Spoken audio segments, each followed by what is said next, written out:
go crash course in whitebait fritter making. First, catch the whitebait. Apply to a hot surface. Eat.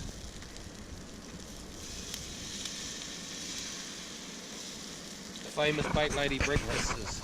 So what's the secret recipe for the fritter mix? That one you'll have to ask the salted bait man. What did we do for the whitebait fritters? It was an egg, a little bit of milk, a bit of flour, and just a thin batter like you can see there, and a pinch of salt. Yep. Yeah, so just a touch of flour to hold it all together. Yep. Yep. The only difference, if I was cooking these, I'd have more on that hot plate. I'd have a chock-a block. As you can see, they are really fresh. They're actually still swimming, so they'll be tasty.